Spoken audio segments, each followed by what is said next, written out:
Okey, itu dia Kak kembali. Garisan. Tak lama lagi, bulan 7 ya. Ramai yang menanti-nantikan Tak lama apa lagi agaknya kita perkembangannya. akan ke London. Kita akan ke London. Okey, tapi sebelum kita pergi London, kita nak cerita tentang satu agenda penting iaitu Hari Tanpa Tembakau. Dan pagi ini kita ucapkan selamat datang kepada tamu kita, Dr. Sukhvinder Singh yang merupakan Ketua Penolong Pengarah Kanan Cawangan Penyakit Tidak Berjangkit bahagian Kawalan Penyakit Kementerian Kesihatan Malaysia. Selamat datang ke studio kita, Doktor. Hari yang sangat Doktor. penting sebenarnya 31 bulan Mei ni. Ya, terima kasih. Lebih dahulu saya ucapkan ribuan terima kasih kepada Selamat Pagi Malaysia kerana menjemput saya untuk memberi sedikit pendekatan tentang perayaan atau sambutan sempena Hari Tembakau Sedunia peringkat kebangsaan tahun 2012. Macam ada pendekatan baru je nak menangani mereka yang suka merokok ni. Ada ke tak ada pendekatan baru ataupun kaedah yang lain daripada yang lain untuk kita pastikan perokok-perokok ini, perokok-perokok tegar khususnya berhenti daripada merokok?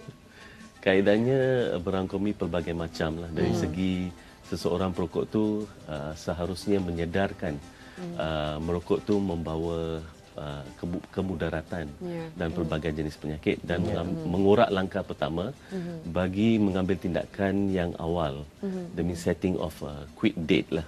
So beliau juga perlu merasa yang beliau perlu memberhentikan tabiat merokok yang akan menjejaskan kesihatan mereka.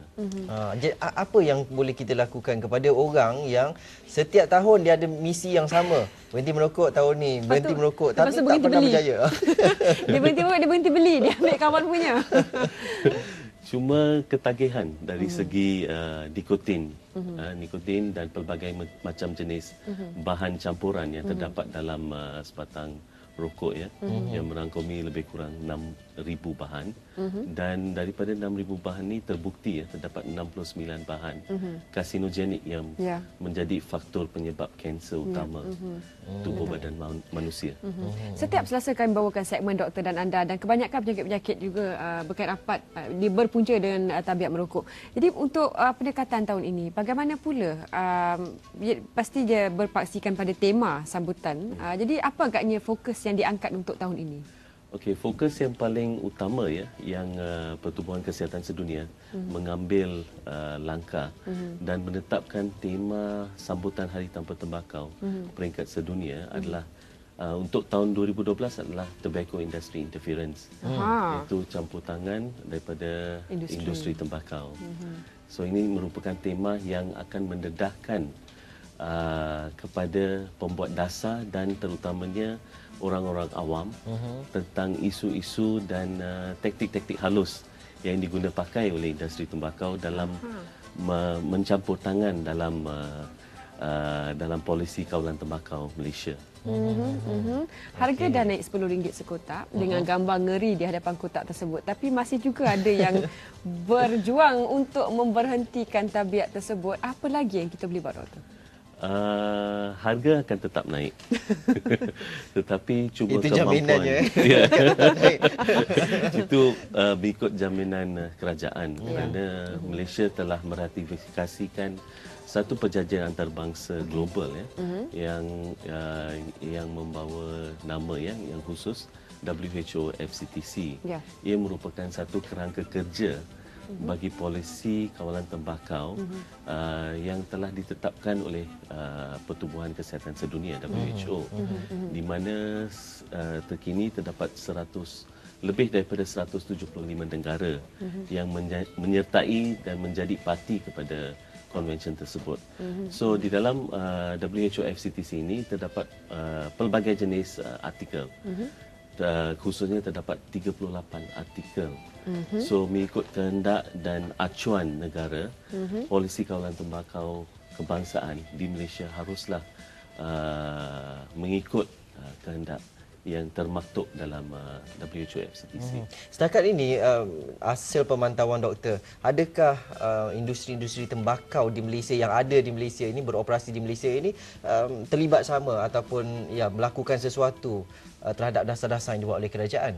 Ini mungkin pembukaan ataupun pendedahan terbuka ni. Ini memang isu yang sensitif terhadap kerajaan Malaysia kerana kita sebagai pembuat dasar dan polisi kebangsaan, mereka memang terlibat dalam isu-isu Tetapi isu-isu ni memang sensitif saya dah terangkan dan memang mereka terlibat. Memang terlibat. Ada juga melobi lah Ya, kita melobi tu memang ada lah. Dan salah satu inisiatif diambil adalah Johor Bebas Asap Rokok JBAR.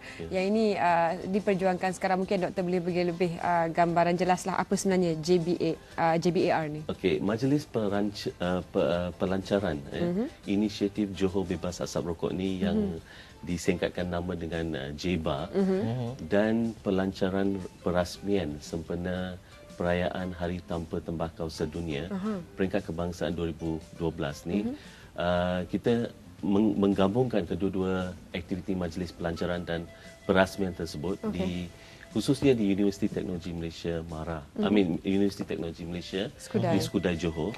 Dan kedua-dua sambutan ini terdapat 3 objektif utama pertamanya mendedahkan negeri Johor yang mengambil inisiatif untuk melancarkan Johor Bebas Asap Rokok. Seluruh negeri Johor ni? Ya. Oh, kalau Kau kita Johor, Zul? itulah masuk je kat tangkap ni dah tak boleh isap rokok dah macam tu.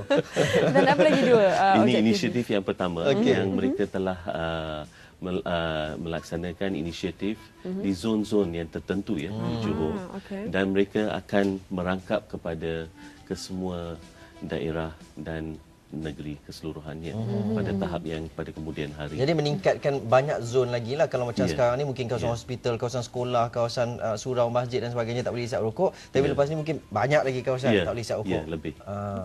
Sampai jadi susah nak isap rokok, sampai berhenti isap rokok. Itulah dia. Dan bagaimana pula untuk pengisian sepanjang kempen ni? Apa antara aktiviti-aktiviti yang dibuat dan bagaimana ia memberi kesan yang langsung kepada mereka yang betul-betul nak berhenti isap rokok? Okey, aktiviti yang dirancangkan pada kedua-dua gabungan Majlis Pelancaran dan Perasmian berangkumi Wall of Promise, Palm Print, yang ketiganya bual bicara dengan Cik Ali Iskandar dan mengadakan kem kesihatan dan pameran kesihatan.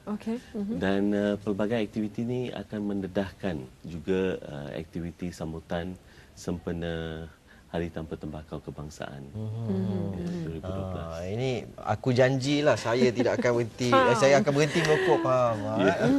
Dan mungkin saranan doktor kepada para penonton kita pada pagi ini mungkin kata orang baby step 10 langkah kecil-kecil yang boleh diambil untuk sama-sama menjayakan kempen ni. Saya rasa kita mengurat langkah yang pertama, berjanjilah untuk berhenti merokok, dan yang kedua kita ikutilah sambutan hari perayaan tersebut kerana ia memberi makna yang besar sekali kepada setiap individu yang merokok, dan kepada yang tanpa merokok pula memberi sumbangan dan memberi perhatian kepada kepada hak mereka, supaya mereka jangan terdedah kepada perokok dengan asap rokok basi di persekitaran asap mereka rokok juga. basi Rokok ni kadang tengok ayah bawa motor, baby pegang tangan isap rokok lagi. Terima kasih doktor, dan kita harapkan yang terbaik untuk JBAR Johor Bebas Asap Rokok. Dan bagaimana pula lokasi secara spesifiknya di UTM nanti? Di majlis pelancaran tersebut diadakan di Dewan Sultan Iskandar UTM Skudai Johor pada ketetapan hari 31 hari bulan Mei, itu Khamis ni. Dan majlis pelancaran tersebut akan bermula jam 11 pagi. Okey, baik. 31 Mei. Bulatkan tekad juga. Bulatkan tekad. Tangan anda di Wall of Promise, dinding janji nanti. Dan semoga selamat berjaya untuk menghentikan tabiat yang sangat tidak menarik itu. Saya panggil bilik merokok tu apa? Bilik kanser chamber.